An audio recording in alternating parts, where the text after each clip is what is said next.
Hello and welcome to Final Whistle Weekly, the podcast that gives you all the facts. Yes, that 500,000 championship striker that's coming to us in January is Cristiano Ronaldo. Yes, one of my two guests today, will it be Andy Parkinson? Will it be Chay has bathed with a Wrexham international legend. And yes, I haven't got a third one, really. Oh, man. Sure, we could do this one. I think that's all right, isn't it? Oh, now Andy's going to complain about me. Nightmare. We'll be talking about the Wrexham games and we'll do that Mount Rushmore thing as well. This is Final Whistle Weekly.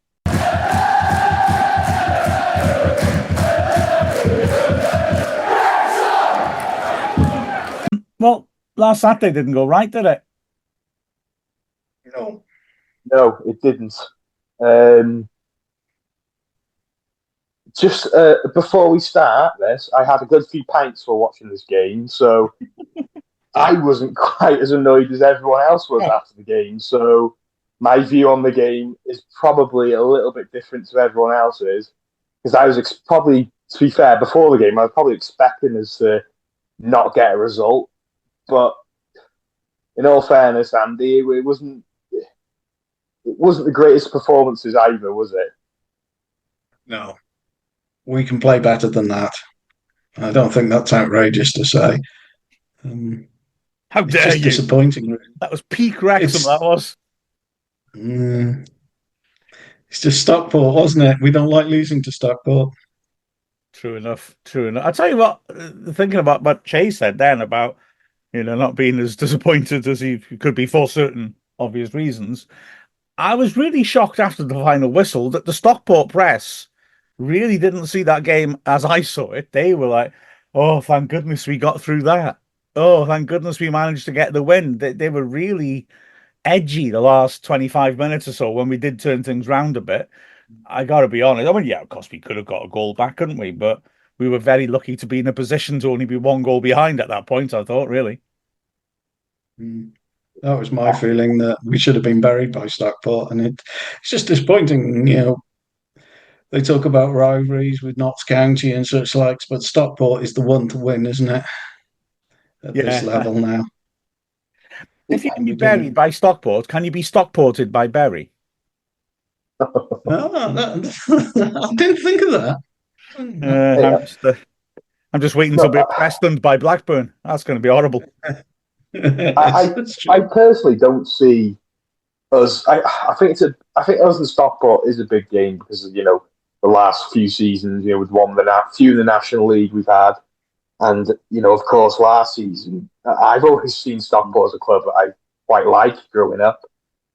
Quite a friendly club. I think they seem to dislike us a little bit more than we dislike them.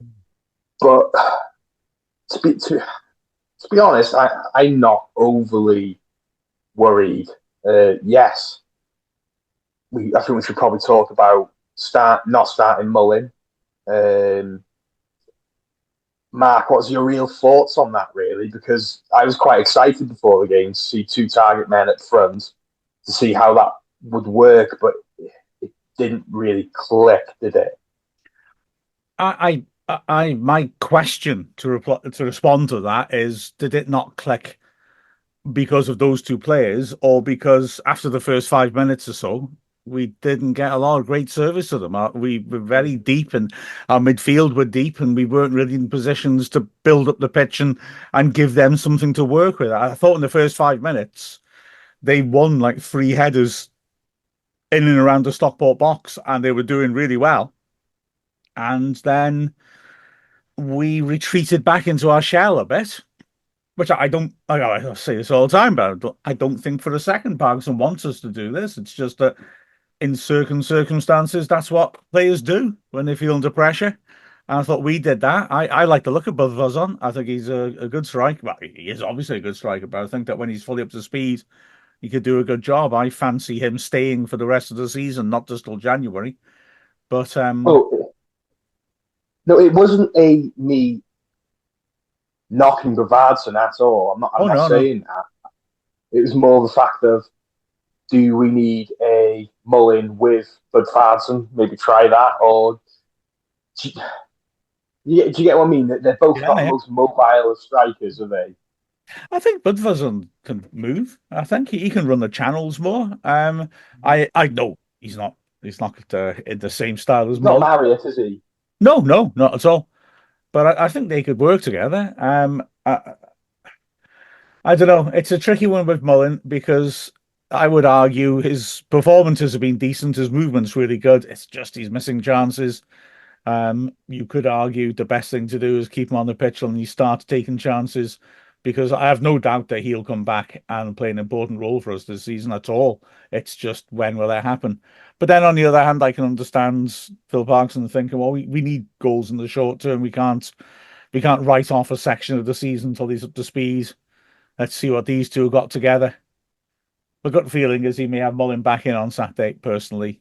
But yeah, I think it was worth having a look at the two strikers, and I wouldn't rule it out as a partnership because, like I said, I don't know, they didn't get enough to work with, I wouldn't say. Yeah. Mullen just hasn't been hitting the target at the moment. Yeah. We all know he's a good player. We all know his movement and his work rate is brilliant. He's just missed lots of chances. It's not him. Yeah. And it'll come. I mean, you'd be worried if he wasn't getting into those positions and you never saw him in and around the box, but it'll come for him. And let's hope it comes in our nice triple header next week because we need to hit some form by then. One thing that we were fretting about before the game, but that didn't feel so bad afterwards, of course, is losing a Conquo because Callum Burton was sensational, wasn't he? Yeah, he had big boots to fill with a Conquo, being injured, but after. To be fair, I've seen him in the Salford Cup game and the other Cup games. He looks like a solid pair of hands, in all fairness. And you think a keeper of that quality who has come down from Plymouth fans were really, really positive about him. You'd always think maybe he would be the cup keeper as well. He's got that much of quality. A tremendous second goalkeeper. And if he carries on performing like that, then he's going to be pushing Conquo for that number one spot. That was probably the biggest positive, I think, throughout the whole game is how well he played, really. I'm trying to remember if I said last week about him at Port Vale, his handling, because he's both metaphorically and literally a safe pair of hands. That Patton guy who plays for Port Vale has got a hell of a clean strike on him when he hit 3 fantastic shots, one of which went just wide, one of which was really well blocked, and one of which was too straight. You'd expect Burton to save it, but the way he held it impressed me, even though it was pretty much straight at his throat. So it came straight at him, but it was so well struck that to just casually catch it, I thought, good hands, mate. And like you say, he's shown already this season looks decent. That Sheffield United game, remember his debut? He let 4 goals in. But wow, he was brilliant. He couldn't be blamed for him. Saved the penalty. So he's clearly not scared of the big occasion. So Parkinson's recruited well there. And I've said this before as well. I'm a real fan of Luke McNicholas, who seems to be doing well for Rochdale on loan. So the goalkeeping's really in. Wait for it. Safe hands. Thank you. You're welcome. I'm here all week. Please tip your waitress. I just caught that remark. Oh, please. That is shocking. That is. I was like, you see me playing goal, Andy. I wouldn't have caught that remark. I'd have let it through my legs. Nightmare. Speaking of goalkeepers, though, yeah, their keeper, Hinchcliffe, was kind of unemployed. I thought they may have a weakness that they had 2 wing backs who were coming off long-term injuries, but they lasted well into the last 10 minutes. And we only really got going when we made that triple change. I thought O'Connell made a big difference, and not criticising Scar. I thought looked all right defensively, but O'Connell's ability to bring the ball out and to pass the ball ambitiously, I think immediately upped our level and made us more threatening to them personally. I have mixed feelings about Scar, whether he's 100% or not, but he seems to do a decent job. I've got nothing to say he's not a bad player, but is there a bit more in the tank? A lot of people in the place I was watching it with said that why are we bringing on a centre half when we're chasing the game? But for me, uh, I think putting O'Connell on is actually quite sensible in a lot of regards because it could be, even though he's a centre half, it could be an attacking substitution because he's really good at bringing the ball forward. He's a better, I'd say, I'm not saying Scar's not good on the ball, but I'd say O'Connell's really good on the ball for a centre half. Look at that Notts County run in that famous game. He's got that in him, isn't he? So yeah, I've seen a few criticisms of that, and I actually could see where Phil Parkinson was coming from in that regard. But looking at the game as a whole, Mark, I think 1-0 away from home against Stockport. If you would have seen that before the game, you wouldn't have been crazily surprised, I suppose. I know we're a good side, and we're not obviously going to be looking to. We're going to be trying to win every single game or get a positive result, but Stockport away from home is a really, really tough game. And, we even though they were the much better side, we were still in it the last 20 minutes. So I don't think it's as big a disaster as a lot of fans are saying. Oh yeah, I totally agree with that. I mean, don't get me wrong, I don't like us losing, but having said that, yeah, we could have nicked a point at the end. I don't think we'd have been worth it, but I think we could have nicked one, and we're third in League One.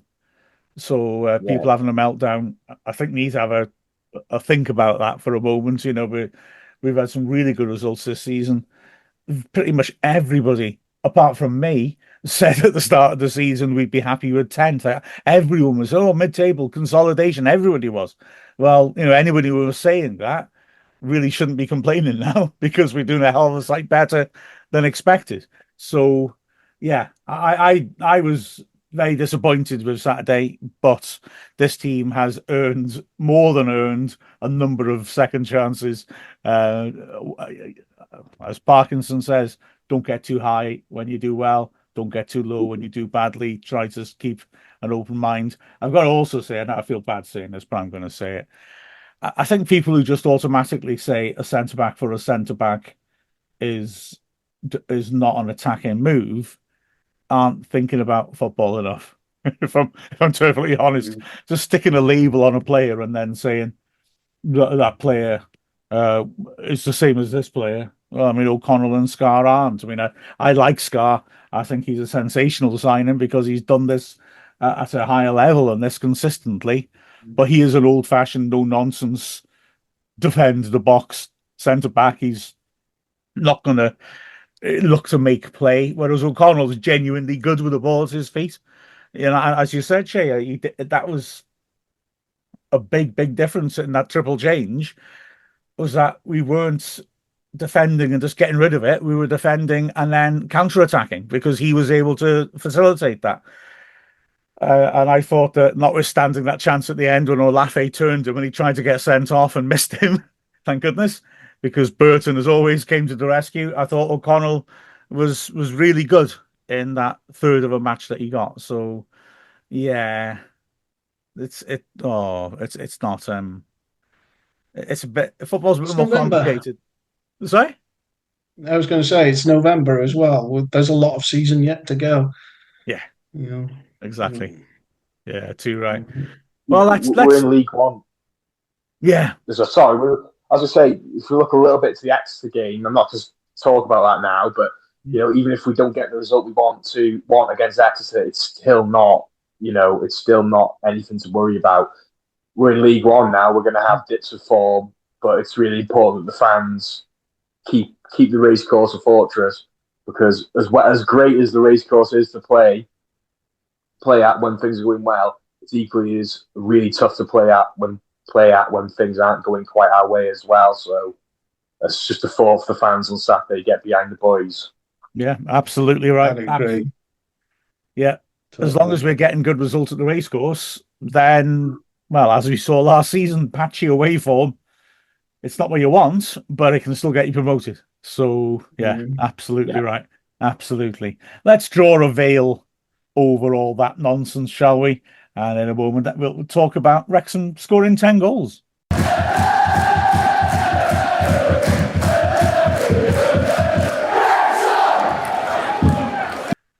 Right, well, the men didn't do that well on Saturday, but thankfully, Sunday came along as a very quick dose of the hair of the dog. 10 goals out of Ellinhelly, and fantastic momentum built up as we now get back into the league programme again. It's all looking good for Steve Dale's side. Pitch play a part. The pitch certainly played a part. It didn't help us. Oh, I say that. Oh, man. Look, firstly, and I really need to make this very clear, I don't really take it out of context. Clubs like Ellinhelly, like Cwmbran, like Llanystundawi, who we've been visiting in the Cups recently, have not got much money to spend on their pitches. And considering that, I would say they're all, well, the first two were great. Okay, last Sunday's wasn't, but they're a men's game. A men's team played there on the Saturday, and then there was a terrific amount of rain from then until the start of the game and throughout the game on Sunday, and yeah, it became an absolute mud patch. It was a horrible pitch, but we played it ever so well. My thoughts beforehand were that a mud sort of flat like that may well favour Ellinhelly because we can't move the ball around as well as we want to. But on the other hand, we've got terrific fitness, like I've said on numerous occasions. We've run Adran Premier teams off the pitch in the last half hour with our superior fitness. And on a pitch like that, they're going to tire earlier than we do. And that most definitely was the case. I mean, 2-0 at half time when we were comfortable, very comfortable.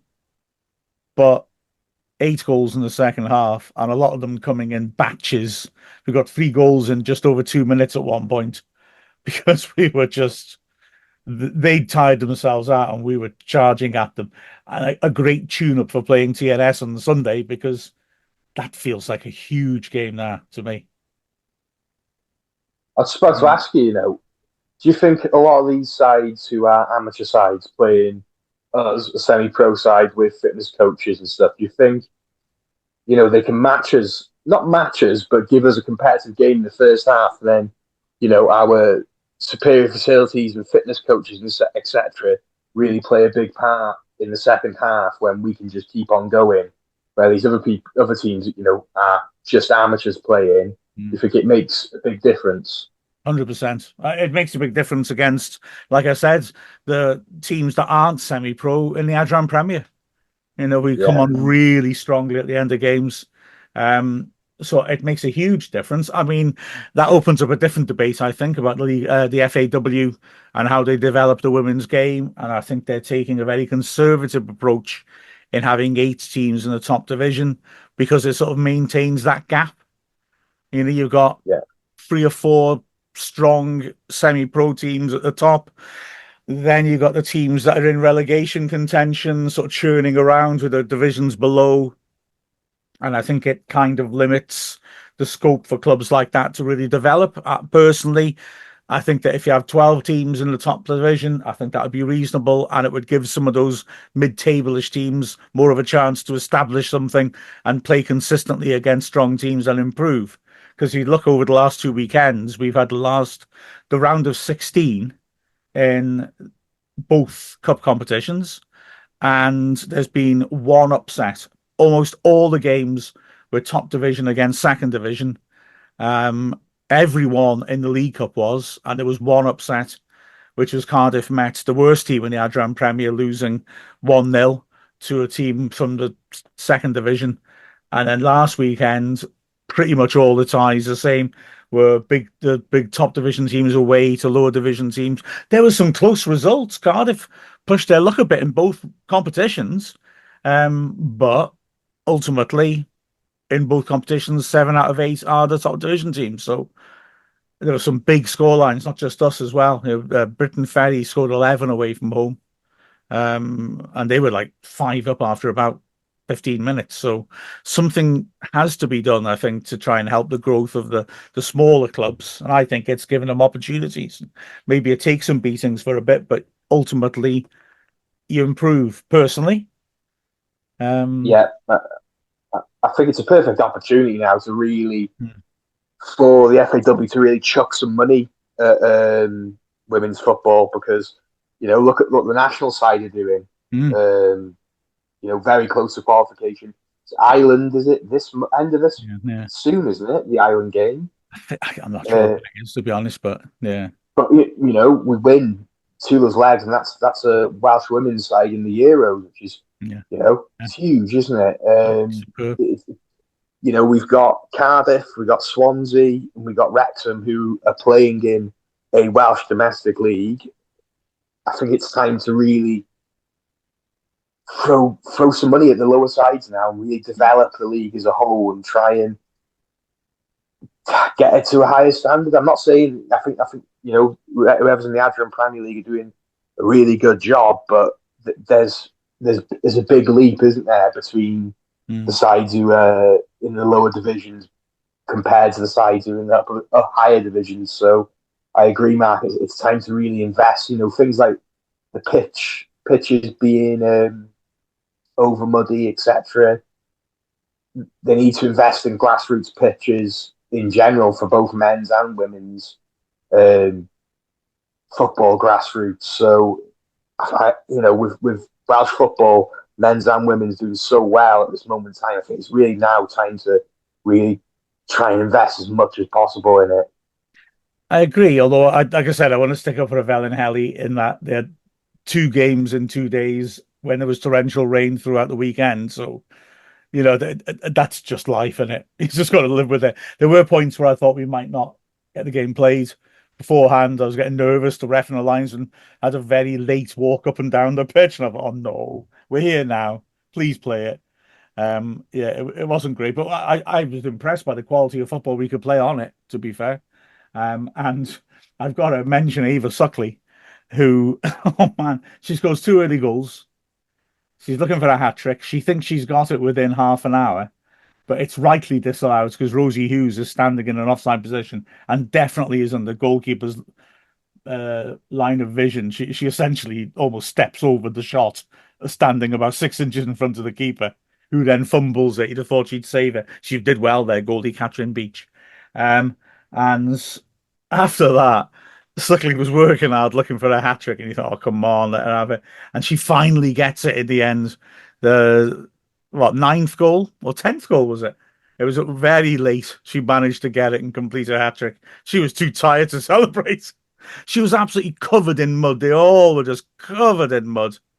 And so the bizarre sign afterwards of Josh Evans, our assistant manager, having trying to clean it down, clean it with a hose before she went into the changing rooms because it just well, it was like Wrexham players in the 70s. It was quite the sight, but it was great. Rosie Hughes, it's in about fitness. My God, Rosie Hughes in the last 20 minutes was terrifying. She was so good, and the poor defenders, just managed to just about deal with her beforehand. But once the fitness differential really kicked in, oh, she was just sensational. Scored a couple and set up one and lots of chances as well. Went close a couple of times. It was great fun to see that, because she's not scored as many in a way. It's a bit like Paul Mullen this season as last, but she's starting to knock them in now. And yeah, like I said, TNS a big game this. They've had a brilliant start to the season. They're semi-pro, and they're a serious team, but we are playing well at the moment, and I'm excited. TNS then Cardiff. Well, we've got the right form at the moment to carry into those big games, and let's hope that we can look at the table in 2 weeks and say, "Oh, we're in the top four." This is looking a lot more like it. 4 points That'd out be of them good to two would be. be nice, wouldn't it? Mm. Oh yeah, yeah. Six would be even better. Yeah. But this Cardiff and Swansea thing, the fact that we keep losing to them, it's got to end. We should have ended it a few games ago. We were better than them in both the league games this season. It's becoming a bit of a thing, which we don't want it to be. But oh man, I think I may have said this They're a last lot week. more established, though, aren't they? They are a lot more Yeah, established sides. absolutely. But I think I said last week I wanted to draw Cardiff in the quarterfinals because we're ready. Let's just get them. Let's get that strong team out of the competition because the way we're playing at the moment, we should be confident playing them. Let's draw them, and then you're in the semi-finals. and the worst scenario is a Swansea in it. So, yeah, tell you. Yeah, of course. Right, we'll be back in a moment, and Mount Rushmore's icons will be revealed.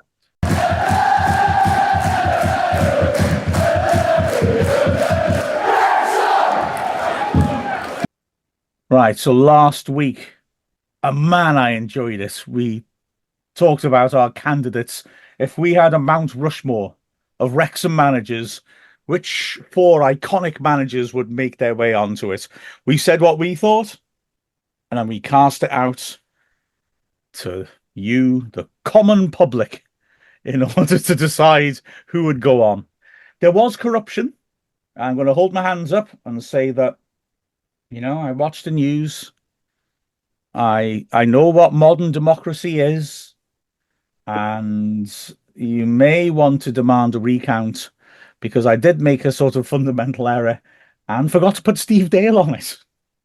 And then remembered and put him on, and he did get a few votes. So yeah, we may still be in a they're still counting the votes in California situation. Okay, just saying that. But Electoral fraud. absolutely, absolutely, it's a fix. Stop the fix. But I can I'm tell not you, sure you should say that. I'll get away with that one. Don't you worry.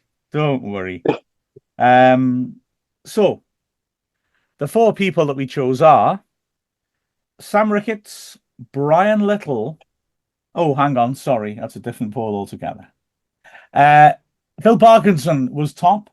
He had 88.5% of the votes. Woof. Now, second, Brian Flynn, 67.6% of the votes. Third, John Neal. He had 48%. I've just remembered, of course, you could vote for four. Otherwise, these numbers don't add up. And then fourth, Arvon Griffiths, 40.5. So pretty conclusive, to be fair. The next highest were Dennis Smith and Andy Morrell, were both quite close. 24.3% to Dennis Smith, just ahead of Andy Morrell. So, we've got a decent, roughly 15% gap between the top four and the fifth one. I think the mob have spoken, haven't they? It's Parkinson, Flynn, Neil, and Griffiths. Has to be, doesn't it? Happy with that? Yeah, no problems. Yeah, I'm a bit disappointed how little votes Dennis Smith has got, in all fairness. But I am happy. I think it's what we agreed on at the end of the debate last week anyway, wasn't it? Yeah, Pretty yeah. there or thereabouts. So, yeah. Of course, I'm happy. They're a great list of managers for the club. And I'd like to say is that if anyone has any suggestions for like any nostalgic sorts of topics that we can all discuss in the future, I think we're quite welcome to that, aren't we? Yeah, absolutely. I've been thinking about this myself.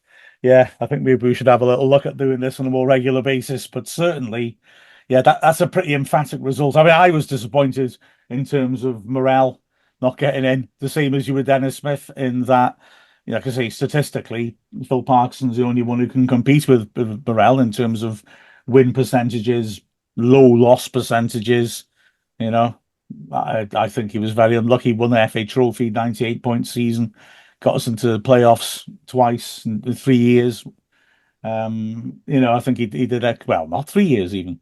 He did exceptionally well. But what can I say? The public have their opinions, and as we've all seen in the news lately, sometimes those opinions can be wrong. No offense, everybody.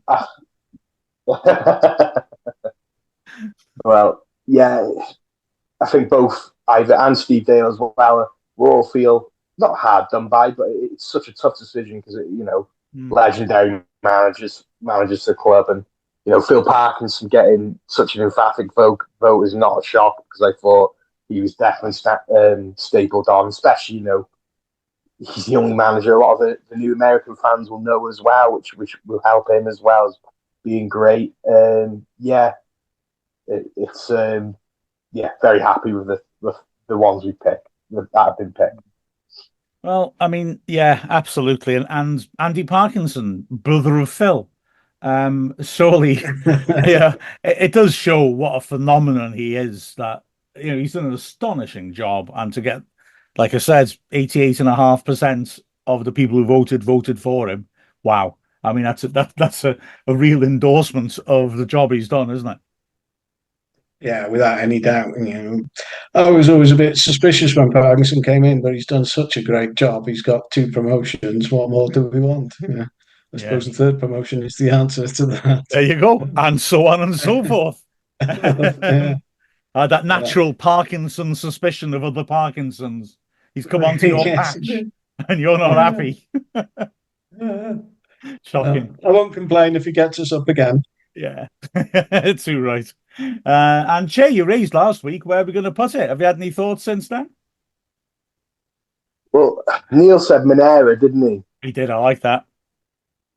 Monera could be great. I was thinking that that little that hill by Little Chef. Well, Little Chef was. Yes. What's that? What's that called? Is that roundabout?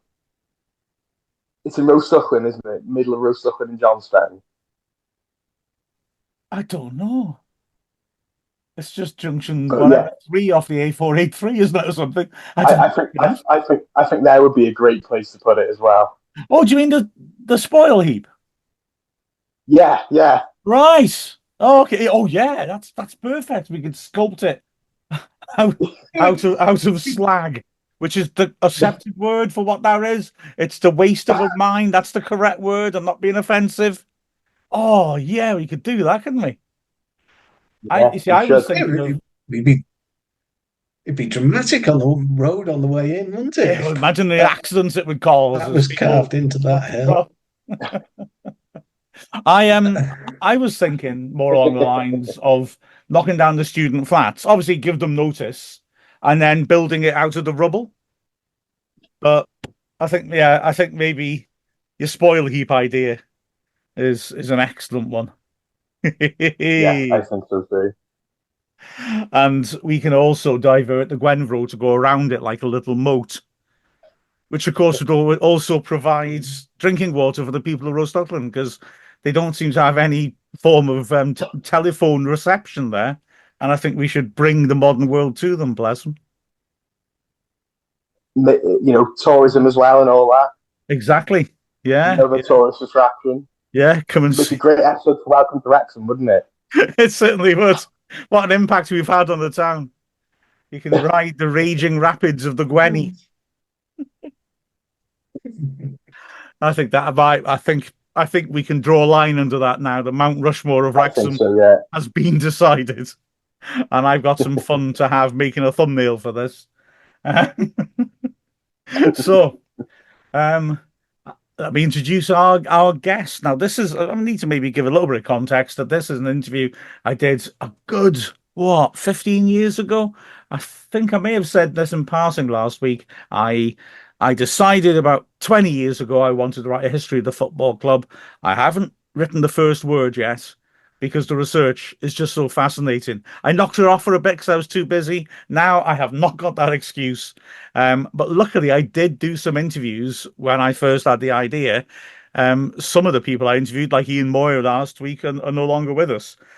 But they gave a brilliant insight into what it was like to play for Wrexham in the past. I apologise for the slightly scratchy sound quality, but it was the past. So here, Wrexham's captain in the 1960s, an ex-Man United player who became a really beloved character here and still lives in the Wrexham area, so he enjoyed himself as well. These are some tales from Sammy McMillan.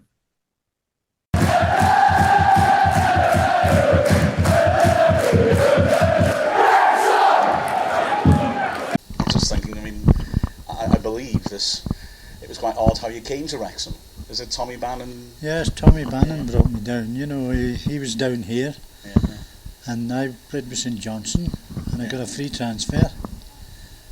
And Wraith Rovers come after me, and I got a letter from Tommy asking me would I come down here. So, because I'd been at school with him, he was my mate at school, and we lived in the same street, and we'd been pals for years, so I said okay, so I come down and I've been here ever since. And you made an immediate impact as well. You didn't miss many games for years after that, did you? No, I didn't miss a lot. No, I was quite a regular in the first team, you know, and I loved it. You know, I loved it. And when I come down, I went to the pits, you know, and then the pits in Bersham, you know, I went to Bersham and I was there for 5 years in Bersham, you know, and playing, you know. So bad time, you know, it was bad time. And we'd come up the pit and play at night, you know, they had games at night, you know, you had to do it because you weren't on much money then, you know. Must be £12 a week when you're playing in the first team, £8 in the reserves, and £6 in the close season. So nearly all the players had to take a job, you know. Some worked in Brumber Steelworks, some worked in the factories, and some the building sites, you know, like they went to the building sites, you know, so some driving, you know, so they all had to have jobs to make their money up. It must have been hard physically to work down the pits and play as well, is it?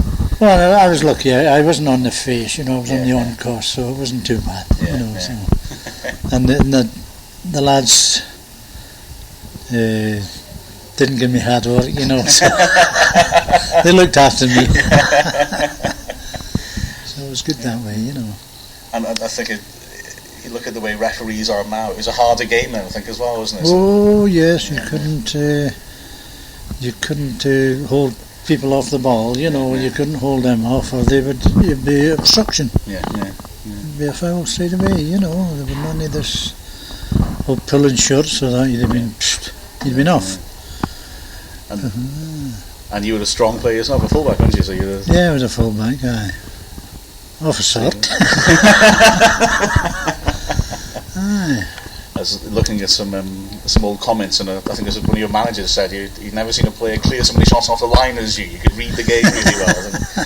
Oh, I cleared a lot, I scored a few through my own goals as well, you know.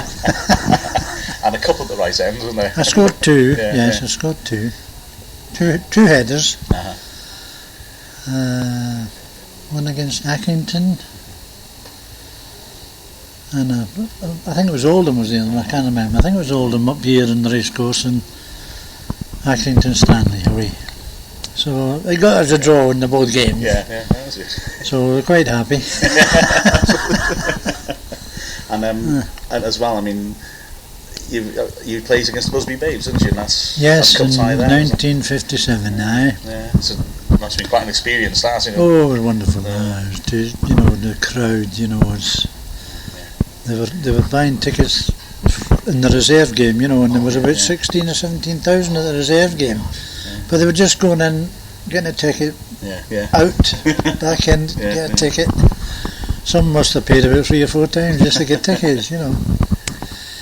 And there were some good players they had, you know. It was a shame they get killed in that, you know, but we weren't bad for the first quarter now, but after that they murdered us, murdered us.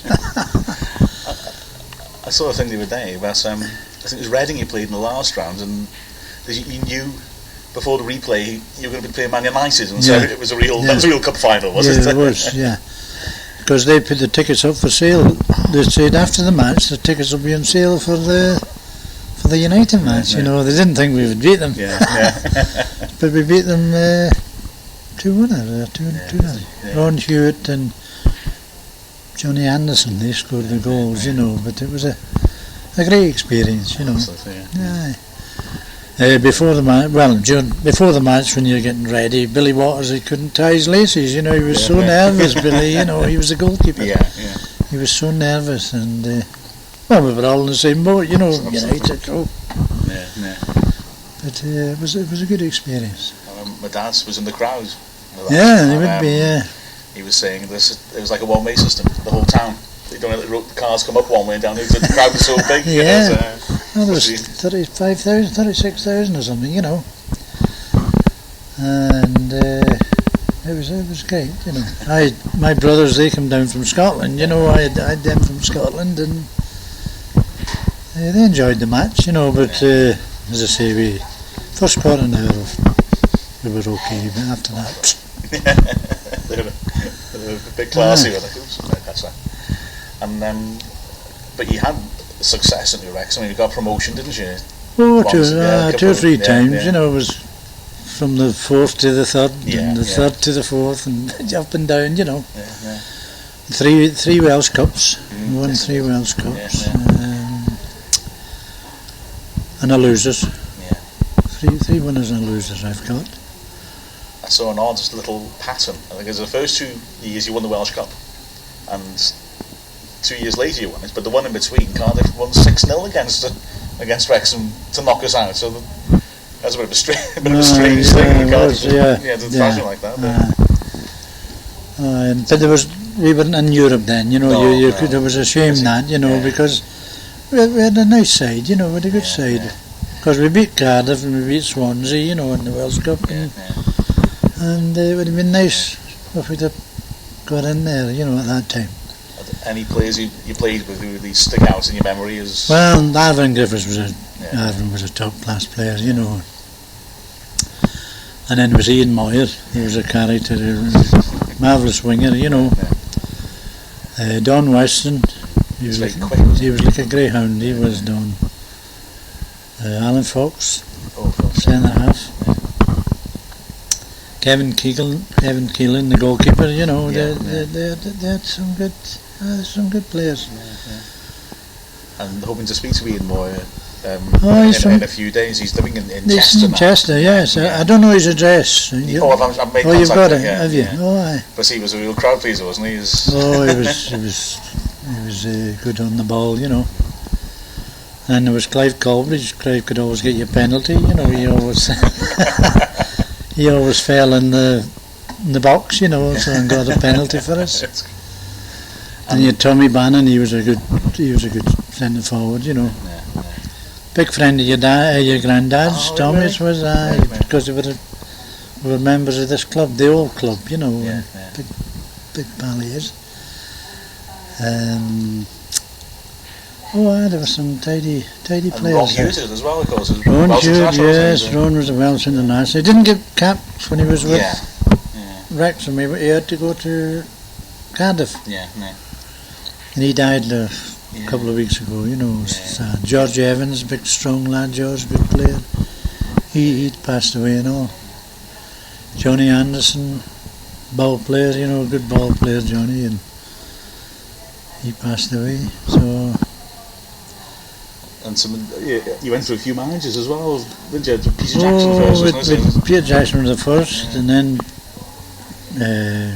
Cliff Lloyd came in. Cliff was always the caretaker. He always took over when everybody else went, you know. And then there was Johnny Love, Ken Barnes, Billy Morris. Billy Morris. How do they compare? You know, did they have similar styles in those days, managers, or were they very different characters? No, they were different characters, you know, different. They didn't say much, you know. You didn't take any notes. You say once you go on the field, everything changed. You know, you had to play your sort of own game. You know, there were no tactics then days. You just go and you had to play your best and win the game, innit? You know. So it was much more rigid then, the two full-backs and the sometimes we weren't allowed to go over the halfway line. You got a bit of a rollicking if you went over the halfway line, because you should have been back. You're a defender, you know. But I always used to sneak down now and again, you know. You did well to score 2 goals. That's right. I believe that you played as well in the 10-1 game against Hartlepool that a lot of people told me about as well. Yeah, that was a quiet afternoon. Game then, wasn't it? There was three hat-tricks, I think, wasn't it? Yes, that's right, three hat-tricks. They must have got dispirited by the end, wasn't they? Oh, they were, yeah. You don't like to see any team getting beat that much, you know. But I mean, they would have done the same to us, wouldn't they? You know, if they could have done that, because I remember going to. Was it Northampton? I think it was. And they beat us 7-1 7-0 or 7-1, and they were shooting from 50 yards and they were going in like rockets, you know. Just one of them games, everything went right for them, you know. So I was saying, where they shot from it hit the back of the net. 7-0, I think we got beat.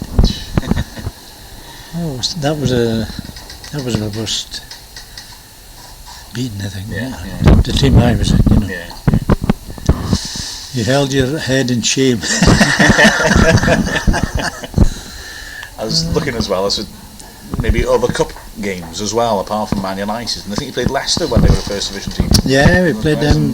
We played them away, I think. Was it away? They had some good players. They had some good players and all, you know. And then we played Liverpool. Maybe it was 3-0, I think it was, you know. When they had a good team then as well, you know, they were top dogs then as well, you know. But there were some good games, you know.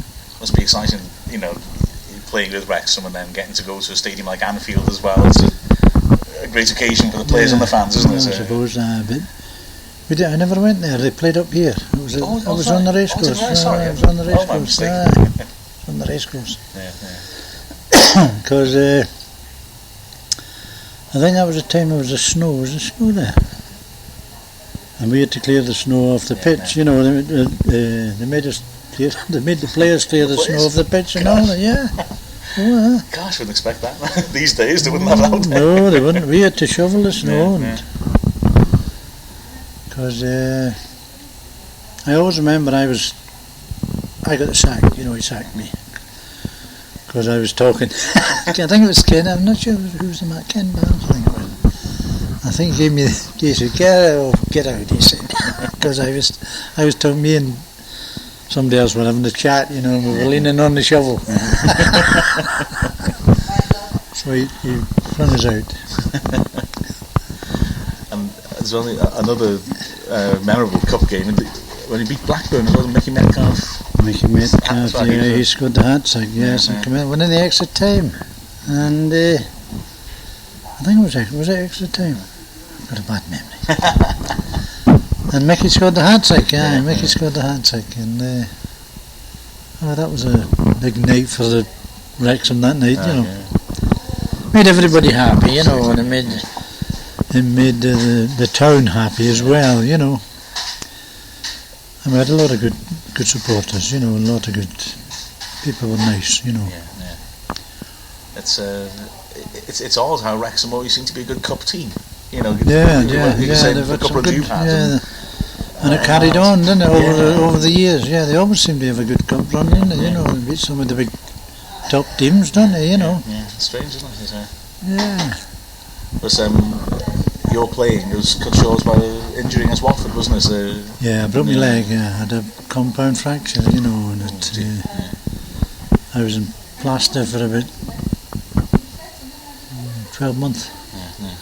Then it takes you another 12 months to get fit again, you know, but by that I was too old then, you know. I broke it when I was 33, so by then I was 35, innit, you know, so my playing days was nearly over, innit. So I went to Bethesda. I think I played 2 games there, Bethesda, and then I got offered a job looking after the floodlight lads, you know, Joey Jones and Mickey Thomas, Graham Whittle. So I took that, and then they made me groundsman, you know. I did a job as groundsman, but I didn't like that job. No. Yeah. Didn't know enough about it, you know. I wasn't. I didn't know enough about it. And then I packed in, and I was steward to the Catholic Club here for a few years. Joey was telling me a story. This is typical Joey. He and Mickey Thomas used to race each other up and down the floodlights when they. Yes, they used to climb the floodlights and be sitting up there. You'd be looking for them, innit? And you'd see, where have them lot gone, you know. And you look up and they'd all be sitting in different floodlights. And then you race down. I used to be there. Then John Neal come, you know. John was here. When John Neal was here, they had to go to the tech. So there was all the Liverpool lads, Joey, Mickey, Bob Scott, and John had said to me, "Now go and see they go in the school because we're having some complaints, you know." There. So I'd watch, and you could see them get in the front door. Then the next thing, John would have a phone call to come to see whoever's the head man in the school. Yeah. Your players weren't here for the classes. Well, they come here. Oh, they might have come in the front door, but they're going out the back door and going home. 'Cause I'd see them going in the front door, I'd see them going in the front door, but they'd gone out the back. Yeah. And if they go away, they go for the day off. And John had to go and apologise, anyway. They stopped him going, and there was a waste of time them going on, when they were doing that. They only went one day a week, and they were running off. So you kept, so watching Wrexham a bit, did you, after you finished playing? Cause yeah, so as I say, I was groundsman, and then my leg got awful sore. My ankle, and I went and got it fused, and got it fused, and then I was no good after that, I couldn't walk very well, so I packed everything in then, so that was it. But I enjoyed it. It was a wonderful game, a wonderful life, and I never regretted 1 minute coming down to Wrexham. It was marvellous, I thought, and I met some nice people, some lovely people, and I've been here ever since. Well, I haven't gone home, so it was great. Well, you've been fantastic there. You've got lots of stuff I can use there. So well, let's see if there's any more. You just ask, and I'll try and. Oh, thank you. I'll try and sort it out for you. Well, that's brilliant. What I'll do is it's alright. I'll just set it running, see if it's working. Some of these flashy new things, they're not as easy to run as some of the old ones, really. But I just basically was asking about your time at Wrexham. I mean, you came in the years, was it Christmas Eve, I think you signed? Christmas Eve I signed, 1963. Ken Barnes signed me for Manchester United. And at first, I didn't know where Wrexham. I knew it was in Wales, but I didn't know it was as close to Manchester then. Well, it took a couple of hours in them days because there was no motorways as such. And I remember coming my first game. Ken Barnes came to my house in Manchester, picked me up, and he took me through the Wednesday for something to eat before the match. Well, I'd never been to Wrexham before because Ken came and signed me at United, and I couldn't eat anything, in the Wednesday. No. I just had a cup of tea, and Ken said to me, "Well, when you finish, come into the bar. I'll be in the bar." I said, "Fair enough." So I finished, it was about 2 o'clock, and I was nervous, like first game. Go in the bar, he says, "What are you having?" I said, "Well, orange juice." "Oh no," he said, "have a whiskey." "Two you guys, it's coming." I said, "What?" "Oh, we'd never dreamt of drinking before Manchester, even in them days, But I had a whiskey, I said, and he's introduced me to all these folks at the bar. "Oh, all the best." It's 3:15 kick-off in them days, I thought, 3:15, where's the ground? I hadn't even been to the ground. Yeah. So anyway, he said, "Oh," he said, "let's get on." He said, "Right, I'll have another one. Do you want?" I said, "No, I don't want another one." Right, I said, "Am I playing?" "Oh, he said, "You're playing." So he said, he had a quick one. "Come on then, we jump in this car and off we go through town." And you go through town off the race course, and a big crowd there. I don't know if it was Boxing Day or not. I can't remember. It was something like, it was Christmas Eve. No, it wouldn't be Christmas Day. No, I think it was Boxing Day. Anyway, you had Mole Road then, stand there. So I get out of the car and everybody's talking. I didn't know where I was. He said, "Right, go in there, go through there." He says, down that turn left and left again. That's the dressing room. He said, "You're number 10, inside left." Oh, fair enough. And he goes. So I go in. I open the door, and the first thing that hit me was smoke. I think every professional player was sat round at Christmas time. You don't know who was playing, you see. And I couldn't. Haze of smoke. Well, at United, you weren't allowed to smoke in the dressing room. You know, I thought, what the hell is this? So I knew Peter Jones was there, and Reg Holland from used to play for United, like, you know, and they were there. So, all right. So I went over and I had a look around. Oh, number 10 peg, like so. I took my coat off, and some wise cracker said, "Oh, you're playing then, are you?" You know, I turned around. Anyway, Barnesy came in. He just went, "You, all out, go on, threw them all out." I thought, oh dear. Well, we got beat 3-2, but we only had 9 men at the end because there was no subs in them days. And then I think we played them the next day at Shrewsbury, and we beat them 2-1, and that's when I scored my first goal for Wrexham. I remember it well because I was running. I think Barnesy put me through. I was running the inside left position. I was muddy dead, Shrewsbury. And this I forget the centre half, he was chasing me. He kept saying, "Go on, hit it." And as I was running in the mud, kicking it in the mud, and as I kicked it this time, I just set up and I just hit it. He shouted, "Hit it," and I hit it. I was top corner. I said, "Thanks very much."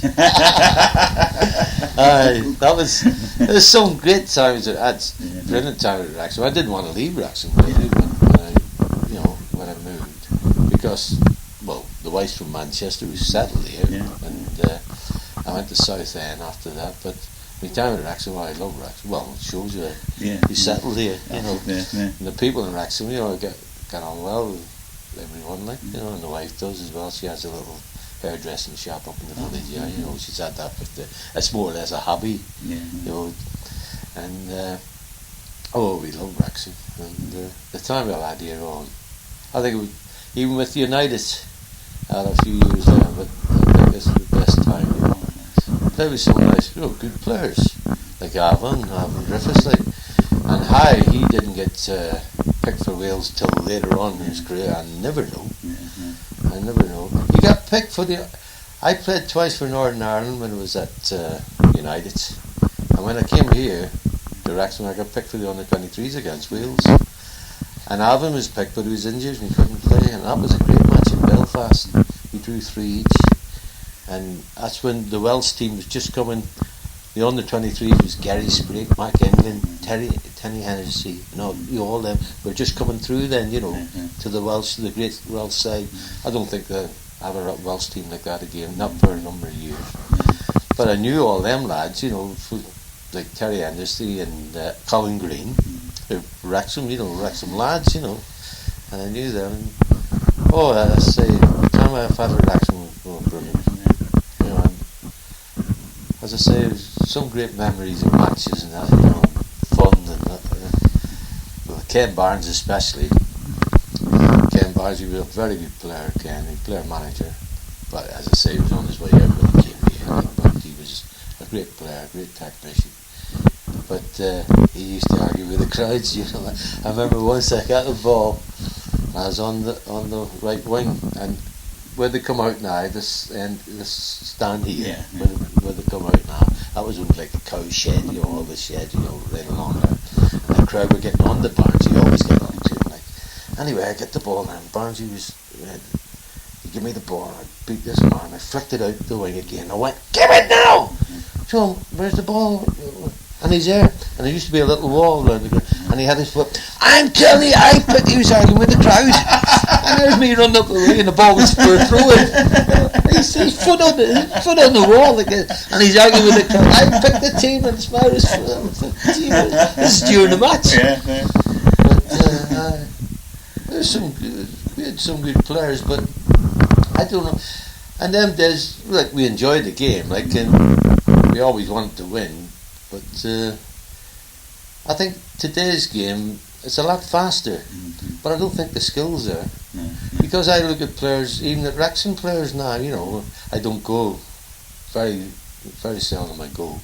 But when I go, like when I was brought up at Manchester United, like, and even now, even at United with Beckham and Giggs and that, 2 good players, and I'm saying, you know, but they can't Well, back in the other day against Leeds, he used his left foot more than I've ever seen him using in my life.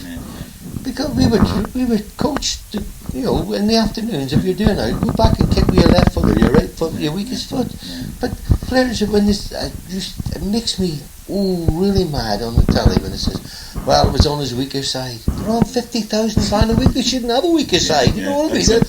Dear, oh dear, we were on what, 15 quid a week when we, and you had to kick with both feet. You wouldn't get in the side. Like you had to play left winger, right winger, left back or right back, and you had to kick with both feet. Or you wouldn't get in the side. And there's little things like that. And I don't think Wrexham. I love Wrexham, but I don't think even all the time I played there and I've lived there, I don't think the club, I'm not knocking the chairman or anything like that, but I don't think the club, the head men at the top, like Fred Tomlinson and all that, they don't have the ambition to get higher. But this is me speaking. I don't know. I know Prince Griffiths, he's put money in the club, and he can't keep putting it in.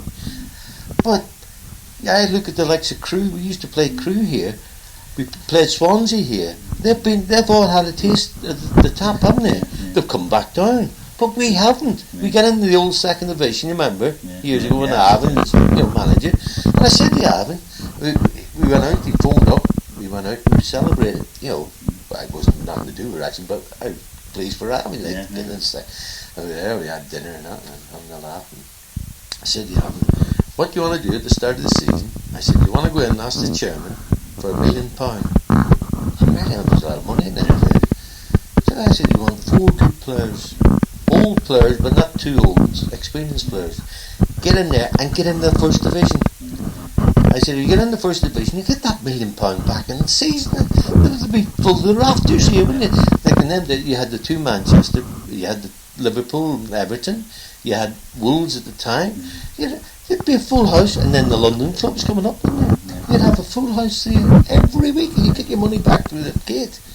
He said, no, I think I have the team to get into the first division, but what happened there? They started selling them. And that really hurt me, and I thought, gee, they're there, let's push. They get into the first, just for a season, and just experience. But this is what I say, for me, I don't know, it might be me and my way of thinking, they've got no ambition. You know what I mean? They get higher. And they should. I went down with the United game when that Gareth Owen, is it? I was invited down there. And I sat up in the stand and looked and I said, what a lovely ground this is now. Compared when I used to play, a beautiful little ground. And they had ambition. They had to fill that every week, 15,000. But it's just me, it really hurts me. That's why I don't go, really. I thought, never knock the team. I'll never knock a team because I don't watch him. So I can't say he's a bad player either. I never knock a side at all. I'm just the club, I'm a little bit disappointed at the club itself. A bit more push.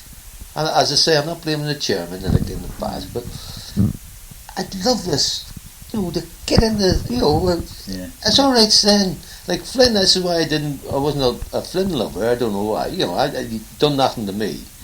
I only met him once or twice. But it was a laugh. Every season, and if you look back in the leader, the first week, the week they were starting, our ambition is to have a good cup run and get into the playoffs. Now, see, if I was chairman, I would say, I'll sack you. Your ambition is to win the league, not to get into the playoffs. But I used to say to my friend, what confidence does that give to the players? You know what I mean? We might get into the playoffs. That's finishing 6th in the league. Rubbish, you want to finish top of the league. Okay, you might finish top of the league, but you don't say our ambition is we'll have to have a good run and get into the play. No, your ambition is to win the league. You haven't kicked the ball yet, have you? And you're worried about the playoffs. I used to go I used to say to the wife, I'll open the leader tomorrow night and there'll be, our ambition is to get, near enough the words every season was the same. Well, for me, if I was chairman, I would say, sorry manager, you're sacked. Because your ambition is to win that bloody league for all, That's the way I look at football. I'm old-fashioned and all that. That's when a lot of fans felt the same way at the start of last season, because then he said the ambition is to survive. Yeah. And then people really got angry then. Well, same thing. But the thing is, what confidence are you giving your players? Even if okay, I'm not saying I don't know. Even if they're a bad side, they'll go say, the manager doesn't think we'll stay up or something like that. So what's the use? She's like, no, we've got a good side here. They might be, but it gives players a bit of heart. Go for it. I'm surprised at Joey. Joey's a keen lad, you know. Joey wants everything to go, but I don't think he got his head enough. I think there was two. Like there was Flynn and Reeves. I don't know why you have a manager and assistant manager at a club like this. They actually don't have it at Manchester United, do they? No, it's true. But as I say, my time in Wrexham, I loved it. I loved it. Didn't want to leave, but things didn't work out that way. I had to go. Because the manager thought I wanted to go, and I thought the manager wanted me to go. And when he found out, he tried to buy me back, but they wouldn't let me go at Southend. But we just bought a business in East Avenue. Well, partnership, hairdressing. I lived in East Avenue in the bungalows here. And he came and he said, Southend wants to sign you, and he gave me the ticket. He had the ticket for me in the train. I said, well, if you want me to go, I'll go. And then afterwards, he found out I didn't want to go, but it was too late. I suppose the players then didn't have the sort of power now where they can do what they want now, don't they? Really? But I'd love Wrexham all the time I played. The players like me. I was looking, at the players sometimes, players like Andy McGowan was finishing off then, wasn't he? He was a tough character, wasn't he? Alan Fox. Yeah. He was hard. He'd run through a brick wall on us, And there was Peter Jones, he came from Manchester United. He was a class player, Peter, very good player, And then we had Albert Dunlap from Everton, he came as goalie. We had some great characters, I tell you that now. But good lads, good to play with. Good lads. Keith Webber was in front. Keith died, didn't he? He was 40. Keith was here, wasn't he? And then when I finished at Stockport, Keith came. He had the last season at Stockport when I was there. Really good player, Keith. I had some rogues as well.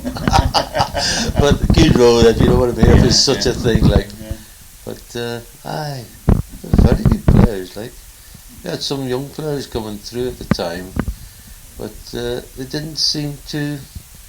I thought there was a couple of young players. Davy Grant was one. He was the only young lad from Liverpool. Half-back, he was only small, but he was a classy player. But he got to that level. He got in the first team, he was brilliant in the reserves. I used to watch the reserves. He was brilliant watching the reserves. And he'd go a good player, only small. But when he got in the first team, he just didn't hit it off, if you know what I mean. I don't think he had the confidence to carry on. He's a nice lad. The reserves get when Ken Roberts was assistant manager with Ken Barnes. I went with him once had nothing to do one night. We were playing Bangor City at the reserves at Bangor. And Bangor, I don't think well before he retired, the Bolton Wanderers had a fullback, Tommy Banks. He played in the cup final against Dunfermline, 53 or whatever it was, but he was finished then. And he was at Bangor, you see. Real Lancashire, big lad, he'd kick anything, He'd tackle, he used to slide and tackle, he had the duck, because he'd take a hit. I'm not joking. So anyway, we were there. It was a filthy night. I was throwing it down. We all went in the bus, and the coach had a good crack, We got there. Little Alan Jones, Sam Dewey runs Gresswood, manager of Gresswood. He was playing on the right wing with him. So we had no training or anything. Ken was there. I'd give him a hand getting the kit out and that, just fun. So Ken said, now listen you lads, it's a muddy pitch, I haven't got my boots with me. If anybody gets injured, make sure it's right on the touchline by me, having a laugh Anyway, the first little Sam outside, Tommy Banks left back. Little Sam, good little player. Little jiggy player, he run up the wing. Tommy Banks came across, and he hit him. And he landed Ken's knee. He did. And I was saying, Ken said, I was only joking about that. And that's true. That had right his knee. Oh, dear old days. It was things like that. We had a great laugh, funny times. as I say, we had some good games here, you know, some good crowds when I first came. Because we were coming from Carnarvon and, you know, behind your coaches used to be all lined up the whole road there. I think it was 19,000 the first game I played here. That was a lot of people, like. And then we played Fulham once in the League Cup. That's when I had a row with the committee then, because we were on crowd bonus at that time, and Fulham were in the first division, well, the Premiership, but called now. And Johnny Ames was playing, and got a good side. And the fullback Cohen had played for England, and young Dave Campbell was outside left, give him a run round, and they beat us 2-1, you see. Well, it used to be 7:15 kick-off in them days at night games, so we always could tell, the players could tell it was a good crowd in when the paddock, the old paddock of the Mole Road there, when that was full, we knew there was a few thousand in the ground, see. Anyway, we got beat 2-1 and a bit disappointing, like, but we did well, got a good write up in the papers now. Anyway, the next morning I go in training, like, and all the lads are sat in the dressing room, you know. I said, alright lads, alright, blood out bonus. I said, how much is it? Like, I think it was over 8,000, it was 10 bob, 1,000, and then a pound over, you know, 12,000 or something like that, you know. Amount something them days, like, you know. So, I think it was Avon said to me, Avon Griffiths, he said, did you see the crowd? I said, no, I haven't seen the paper, you know. And they always went with the Daily Post. So he said, look at that. And I looked at it, I said, well, I can't tell you what I said. 12,001. Oh. I said, no, blew away, you know. And nobody go in. I said, I'm going in. I went in. Dear old Cliff Lloyd, he used to live, the secretary, used to live next door, but two, Cliff. And John Lloyd, his son, and I went in the Cliff. I said, what the hell is this? I said, you know, 12,001. I said, impossible. We go with that, and that's it. I said, they closed the paddock gates at 6:45. I said, it was full. Must have been about 20,000 there. Anyway, I was on the way out to her. I said, well, you know, so and so. I slammed the door. I said, right, I'm not training, I'm going home. Didn't have, it was an absolute training after the game. So I'm going home. I was that annoyed. Like, walking out, and Ron Chandler was the sports writer then for the leader, Big Ron, a lovely man. He was coming in through the door. Oh, lucky Sammy, he says last night, you played well, all the lads played well. I said, you know, is it worth it? He said, well, what's wrong? I said, how many do you think was there last night? I said, you've been writing about Wrexham for years. I said, how many? Oh, he said, couldn't say, but he said, well over 20,000. I said, no, 12,001.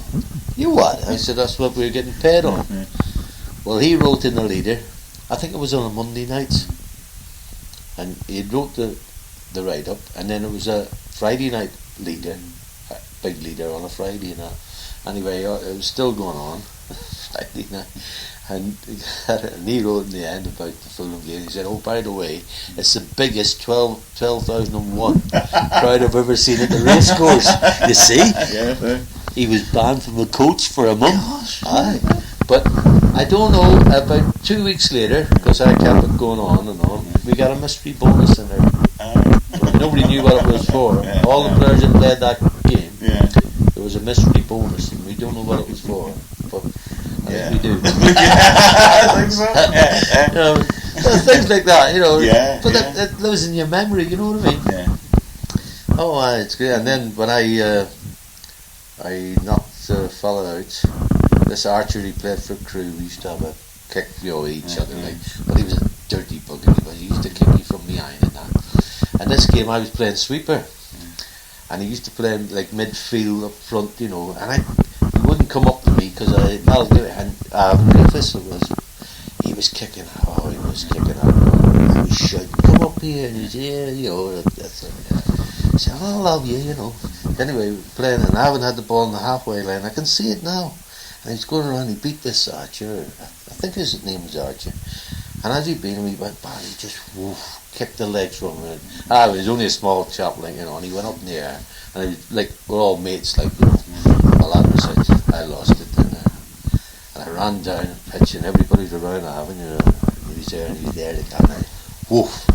that let him have it. Like, down he went, you see, and it was mayhem, and somebody said, you better just go back to centre half. So I went back to centre. As I was going back, the linesman was looking at me. I thought, well, I'm off, you know.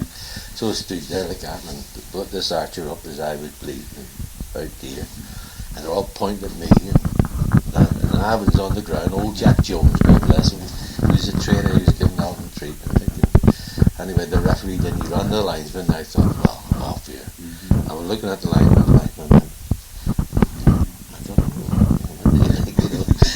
so he get up, and he didn't know what to do. Because Archie was badly hurt. He got up and he gave Alvin the red card. Sent Alvin Griffiths off.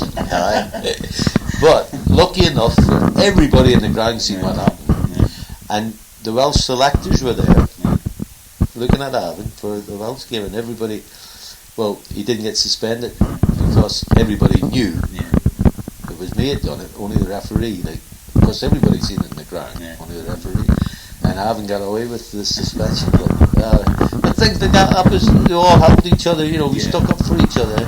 We might have been the best side in the world, but we stuck up for each other. There was a lot of, I don't know. You know, we had our arguments like on the park and all that, but afterwards we went for pints and have a pint, and that was it. You know, we used to take our wives out, you know, all the lads and their wives on Saturday nights. We used to go to the Red Lion Mark Wheel, and then that was one of the end pubs, believe it or not.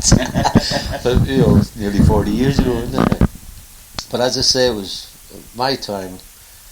I loved it. Well, I still love Wrexham, but playing there, I think within United and the teams I've played for since, I think Wrexham was my favourite club. That's nice. I love the place. Like, you know, as I say, I don't go. But as I say, I'm not blaming the team or anything like that, but I don't think there was enough ambition from the club itself to get. Well, you've supported Wrexham for a time, haven't you? That's right. And you've seen through thick and thin. I used to go when I was working, when I finished playing football. I used to go down and watch the games, you know. But I thought, well, come on, even when they're in the second division, and they played some, you know, there was nothing there, you know, push, and then they start selling all the good players, didn't they? Like, that was it. Billy Icecroft and all that they were going, didn't they? Well, Johnny Neal went to season before, didn't he? Yeah. And Alvin took over, didn't he? And Shinton and Thomas went, didn't they? Yeah. And then money, didn't they? Yeah. And then Joey went to Joey. Yeah.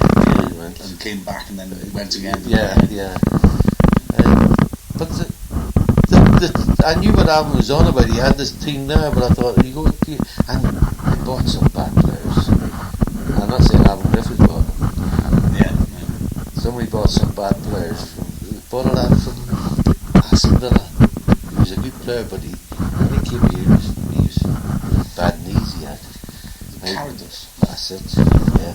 He was a good player, but when he came here, his knees were knackered. And he came here for a good screw as well. I don't think I would want to forget it, but that's, I would, you know, don't put that on. No, I ignore that. But, you know, things like that. But as I say, I love the place, you know. The club, I went down the other night, like, when I was invited. I was away, it was my 60th birthday in September, and my wife, for a surprise, takes me away. She said, you're going away, I'll take you away for a holiday. So very nice. And I love Cyprus, you know. And I thought, Cyprus. So on Tuesday morning we were home, and the lad was taking us to the airport. He said, you want to know where you're going? And I said, you better, you're putting the labels on. He said, there you are, Las Vegas. Wow, brilliant. So I couldn't believe it. I was, it was brilliant, you know. So when I came back, there was a letter from the chairman of the Carol Clark. And I thought, I'll phone him up to see it. So I phoned him up. I said, listen, I've been away on holiday like that. So this is the invitation to thanks very much. He said, looking forward to see you on the flight. So I went down. I was really surprised, you know. the table I was set at, they knew everything about me, this, that, you know. They must have read up about me. Knew when I was a young lad in Belfast, like when I played for Arge, Newton Arge, well, it was Arge they call it, and George Eastham Senior and George Junior, before he went to Arsenal and Newcastle and all that, he was playing. I played with him when I was 14. His dad was a great player, and young George, he was a very good player, and they knew all about that. Really shocked.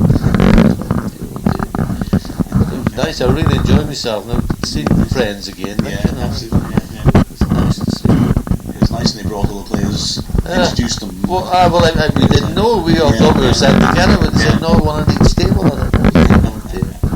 And Ian Moyer was there. Ian's a lovely lad. I see him. He goes to the United Dues, and when we see each other, like, he starts talking about when we were on the ground stuff in Manchester. Carries on the conversation, you know. Like, he was a great player for Wrexham, and Johnny Neal, manager to him. Some nice people there. Old George Showell, the old mate up the road. Oh, he lives on the corner, doesn't he? He lives just up the road, George. He's a nice one, George. And he puts a lot of time in with the club, didn't he? He did, and they did well. It was Mr. Flynn that done the dirty on George, I'll tell you that now. That really upset me. I was going to go down and see him, because George was coming up to pension. They could have kept him on. Yeah. He did the physio. You know something, George Shaw? I don't think a lot of people know that.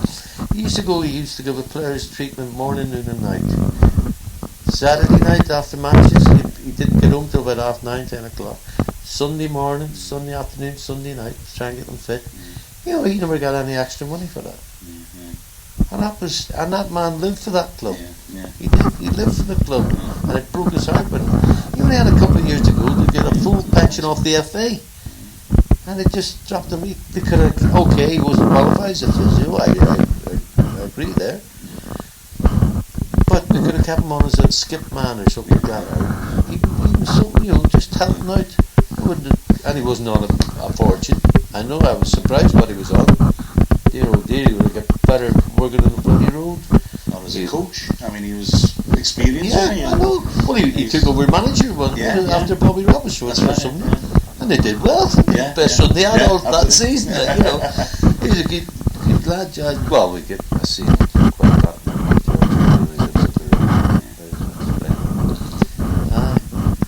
So I don't know if I'm talking a lot of nonsense or anything. That's fantastic. But as I say, it's brilliant, Wrexham, you know. I love Wrexham. I'm just a bit peeved about the team, you know, getting up there. I don't know if this Dennis Smith will do anything, because he's come in and first few matches, right, you always get that with your manager, but don't forget they're still the same players, aren't they? Right, he can lift them back a bit more, which he seemed to have done. Like that. Did he go on Saturday? What was it like? It wasn't as bad as the score. No. I mean, we scored first. Yeah. And we looked not as good as them. Like, it wasn't a great game, frankly. But then their equaliser was a penalty, and it wasn't a penalty. Full-back slid in and saw the lad had overhit it, and he pulled out. But the lad dived, and the ref didn't give it, but the linesman on that side gave it. And I saw it again on TV, and he pulled out the tackle, he didn't touch it. And then straight started to say, some of those, I make terrible excuses for Wrexham, but start of the second half, I'm not playing I should all be you with myself. I come home now and told him, I said, I'm not playing, why are you dropping me? No, fair enough. Not even in the reserves, I said, that's a master transfer, get away from here. Anyway, on the Friday morning, on Saturday morning I get up, I always had a bet in Walton and Mason's downtown there. That was the bookies there. I went down, picked my horses there. I went downtown, and in the bookies, well, if you ever wanted to see Ali McGarren, you went to the bookies. That was his office. So Ali was in there. Alright, sorry, alright. Albert Dunlap was with him as well. He was dropped. Anyway, talking away. He said, what are you doing now? I said, I'm going.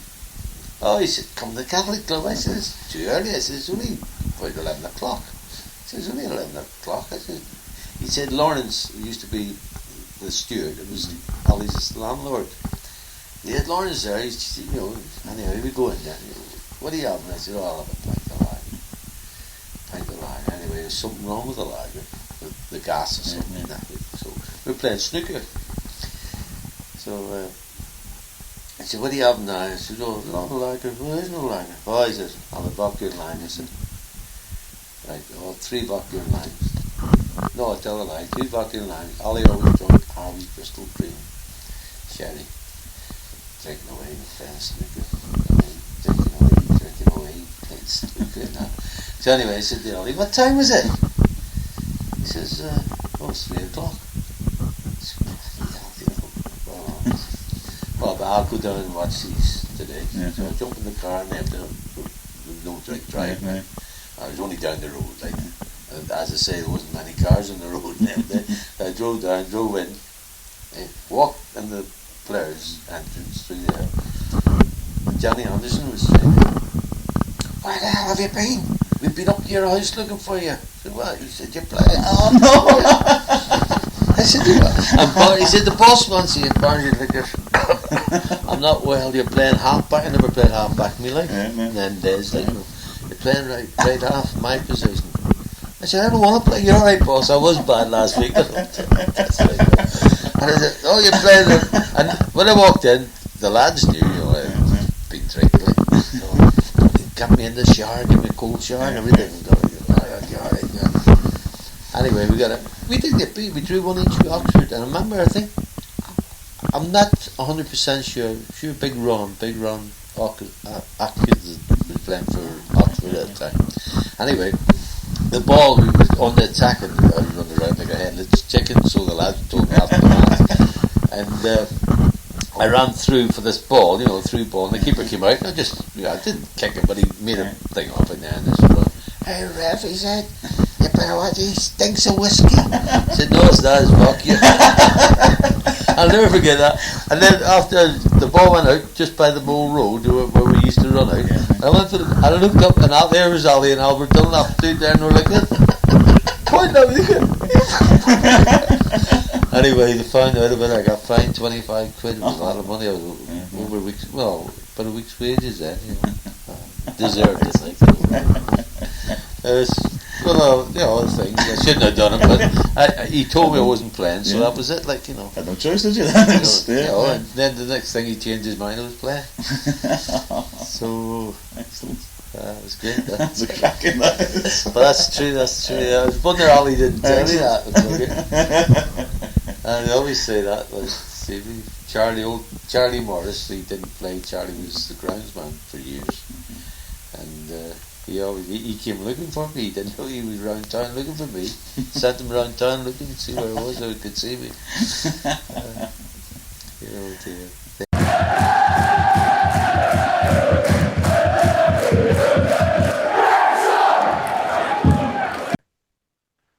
Oh, Sammy McMillan, the tales he told. What a brilliant character. Really, really fantastic. That rolls back the years. I need to go and see him again, don't I? Well, big triple header coming up now next week, isn't there? As we can hopefully get that form going and put Stockport well behind us.